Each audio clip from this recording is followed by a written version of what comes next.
ولقد بعثنا في كل أمة رسولا أن اعبدوا الله واجتنبوا الطاغوت.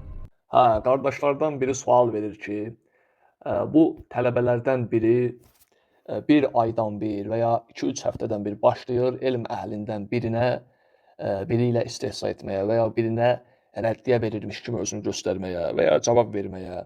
Bu adamın problemi nədir? Belə bir şey deyirlər. Bu adam da məlumdur kimdir. Yenə bir video paylaşıb. Pullu qardaş görəndə minhəcini dəyişənlər belə bir şey paylaşıb. Allah islah etsin. Bu adamın görürük ki, dərdi biraz ağırdır. Amma biz onu çağırırıq.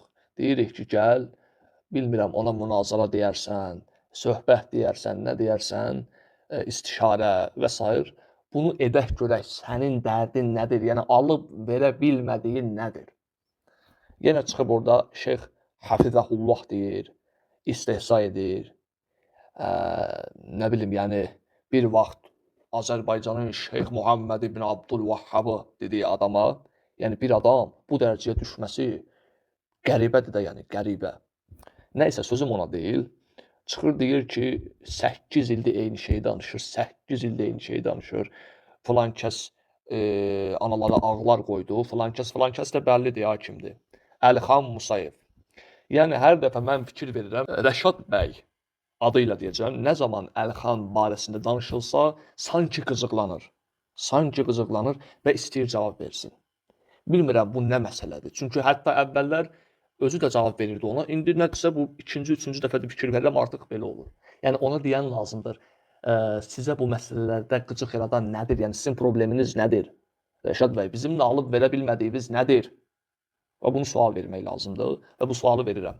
Mənim özü ilə heç bir kinim, xudurətim yoxdur. Hətta bir dəfə ChatGPT barədə danışanda sözünün doğru olduğunu bəyan etdim və bu haqda video paylaşdım. O nə qədər də orada çalışdı ki, pis hala salsın. Yəni, ona yaxşı şəkildə müdafiə etdiyimiz halda onu müdafiə etmir. Onun dediyi doğrudur, yəni bununla istehza etməyin, doğru sözündən istehza etməyin, kim olur olsun bunu dedi. O yenə bunu başa düşmədi.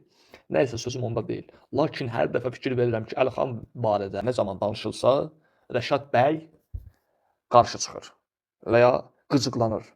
Bilmirəm, ikisinin arasında olan münasibət nədir, yoxsa bu hansı problemlərdən yaranır, bunu hələ ki tuta bilməmişik. Sonra deyir, 8 il eyni şeyi danışır, 8 il eyni şeyi danışır. Hələ orada elm əhlinin ağzını əymək kimi, istehza etmək kimi bir forma yaradır, deyir. Deyəndə də deyirlər, neçə dəfə danışaq. Yəni, bu, bilirsən, biabırçılıqdır. Yəni, orada elədiyi o hərəkət elm əhlinə yaraşmır. Elm tələbəsinə yaraşmır. Düz deyir, neçə dəfə danışaq. Sən deyirəm, biz bilək də, bunu bilək ki, bu formada ayda bir dəfə, ildə 2 dəfə, neçə dəfə danışılmalıdır. Sonra deyir, çox danışmaq səfihlikdir. Heç bir alim belə bir şey etməyib. Səfih insan belə edər. Ağılsız insan belə edər. Nə bilim, təhqirlərin sayı hesabı yoxdur da. Nəysə, ona sual vermək lazımdır ki, alimlərdən bir qisminin adını saydım, bir qisminin yox. Bir qism alim var ki, deyir, gücüm çatsa bundan daha çox bidət əhlindən çəkindirərdim. Gücüm buna çatdı deyir və 3-4 dənə kitab yazır, ortaya qoyur. Məqalələr, kitablar, kitabcalar. Bunu az görməmişik. Hətta İbn Sirrin deyir ki, bu din, bu elm sənindir, sənə verilib, sənin dinindir. Kimdən aldığı var, kiminlə oturub durduğuna diqqət elə. Və sonra bunu alimlər şərh edir. Alimlərin hərəsi sənin dilinəcək bir səhifə yazsa, hərəsi. Uzağa getmirəm. Dövrümüzdə olan 40-50 dənə alimin, yaxınlarda vəfat etmişlərlə bərabər, 50 səhifə edir, hərəsi bir səhifə yaz. 50 səhifə bu məsələdən danışıblar. Onda bunlar səfihdirlər. Əstağfirullah. Şeyx Albani səfihdir. Yoxsa İbn Bəz, yoxsa digərləri. Yəni, bilirsiniz, danışırsınız, danışığınızın hara gedib çıxacağını yəni anlamırsınız. Yəni, ağzından söz çıxdı, o artıq sənin deyil. Kim olur olsun. Bu danışanda diqqət eləmək lazımdır. Yəni, bunları da qoyuram bir kənara. Rəşad bəyin bir aydan bir çıxıb, gah bu tərəfə, gah o birisinə, gah bu birisinə, bilmir nə etsin. Bu problemdir, yəni. Biz yenə Rəşad bəyə müraciət edirik. Yenə deyirik ki, bu nə məsələdir, bu nə problemdir, alıb vermədiyi nədir, dərdi nədir, dərdi səri nədir, onu bəyan etsin. Nə bilim, çıxaq, danışaq, insanların gözünün önündə mən razı, görək nədir çözüləsi məsələ orada çözək. Biz düşmən deyilik yəni. Yəni biz, siz, mən bunu sevmirəm. Bunu artıq yaratmısınız. Biz, siz. Yenə də mən siz demirəm, biz bərabər bunu çözək. Görək bu nə məsələdir. Biz hələ qalmışıq 2014-lərdə, 2011-lərdə, 2016-larda, 2009-larda. Hələ ki, yəni beynimiz qalıb oralarda, düşüncəmiz qalıb oralarda. Ayıla bilmirsinizmi? Yoxsa yəni bundan bir il 4 ay əvvəl şeyximiz, ağsaqqalımız orada deyir ki, öldüsə öləcəklər. Bizdə belə bir şey yoxdur. Siz başqaları ilə qarışdırmayın. Bizdə belə bir şey yoxdur. Öl demək, öldüsə ölmək. Yəni biz onu ağsaqqalımızdır. İlk dəvətçidir ölkəmizdə. Ölkə şirk içində, şirk bataqlığında batarkən gəlib la ilahə illallah deyib, hər cür məsələyə, hər cür pisliyə məruz qalsa da bu yolu davam etdirən, hər cür böhtana tab gətirib, onu əzib, bu yolu davam etdirən, bunu bəyan edən bir adam olduğu üçün və ağsaqqalımız olduğu üçün hörmət edirik və şeyx deyirik. Bunda bir problem yoxdur. Bundan narahat olmayın. Nəysə, sözüm ona, bizim şeyximiz Qamət müəllim 1 il 4 ay əvvəl, səhv etmirəmsə 1 il yarım, 1 il 5 ay əvvəl belə bir video paylaşmışdı. Demişdi ki, bir nəfər var çıxıb deyir ki, 8 ildə 10 ildə eyni şey danışırlar, neçə dəfə danışaq, nə edək? Bundan 1 il yarım keçib, 2 ilə yaxın vaxt keçib, Rəşad bəy bu gün durur, o məsələni qaldırır ayağa. Rəşad bəy, sizə buradan bir dənə sualım var. Sən bu məsələlərin bitməsini istəmirsənmi?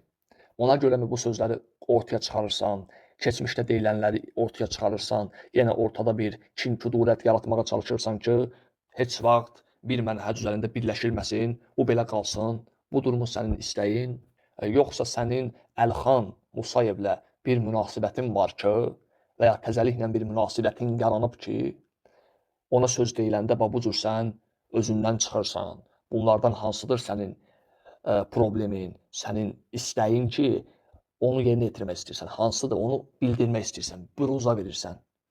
Onu bildirmək istəyirsən, onu büruzə verirsən. Bax, nədir məsələ? Sadəcə bunun cavabını tək mən yox, bu camiyə istəyir. Əhl-Sünnə vəl-Cəmaə sələf salihin deyən, sizin dilləndisək, biz, siz dediyimiz, bizim qardaşlar bu sualın cavabını istəyir. Yəni, cavab verə bilirsənsə, buna cavab ver. Görək, sənin nədir məsələn? Çıx, dərs paylaş, videolar, bildiyindən, nə bilim, ora məhz çəkmək olar, burada alimlər ixtilaf edib, bu kitabı oxumaq olarmı? Burada heç bir problem yoxdur. Heç bir problem yoxdur. Sadəcə sən 20 gündən bir, 21 gündən bir özünə vaxt qoymuşsan ki, bu günlərdə çıxacam, bunlara söz atacam. Bunların vaxtı ilə dediklərini qızışdırıb ortaya çıxardacam. Yəni, nədir bu məsələ, nədir bu problem? Lazımdırmı bu? Məncə lazım deyil. Məncə lazım deyil. Yəni, sonra da təkəbbürlüyünə vurub, deməkinən, bu kimdir, hardan çıxıb, nəçidir, mənə cavab verir. Kimin kim olduğunu hər kəs yaxşı bilir. Bizim TikTok platformasında bundan 4 il əvvəl bir səhifəmiz var idi, 65.000 takipçisi var idi, 500.000-ə yaxın da bəyənəni. Ondan əvvəlkində də onun 2 qatı idi. Bəzi problemlərdən dolayı dayandırıldı o səhifələr. Tanıyan yaxşı tanıyır, bizi də, sizi də, hamını. Belə bir şeylər lazım deyil, bu cür ifadələr lazım deyil. Hər kəs bir qədəri ilə bir yerlərdə oxuyub gəlib. Mən sizi araşdırmıram ki, sorğulamıram. Sadəcə cavab verə bilirsənsə cavab ver, verə bilmirsənsə də dayan, vəssalam. Təkəbbürlüyü biraz azaltmaq lazım. Bunu hər kəs qıraqdan görür. Təkəbbürlüyü azaltmaq lazımdır. Elm tələbəsi təvazökar olar. Necə ki, bunu alimlər deyib, əgər onların dizinin dibində oturub öyrənmişsinizsə Rəşad bəy, bunlardan xəbəriniz vardır mütləq. Bu qədər. Qardaşın da sualına yəqin cavab vermiş olduğum. Elə qardaşın sualına bir dənə də sual əlavə edib, Rəşad bəyə bu sualı ünvanladım. Əxlaq, mədəniyyət, tərbiyə və elm çərçivəsində nə istehsa etmədən, nə də bunlardan kənara çıxmadan. Çünki mənim aldığım əxlaq, elm budur. Və mən heç kimin əxlaqını heç nə demirəm. Sadəcə Allah ən doğrusunu bilir. Allah bizlərin arasında qiyamət günü öz hökmünü qoyacaqdır. Bu qədər. Allah bizləri eşidib faydalanan qullarından etsin. Allah hər birimizi islah etsin, hər birimizi ayırt etmədən. Deyirəm, bax, mən hər birimizi islah etsin. Ən doğrusunu Allah bilir. Və nəstəğfiruhu və nətubu ileyh. Vəlhamdülillahi Rabbil alemin.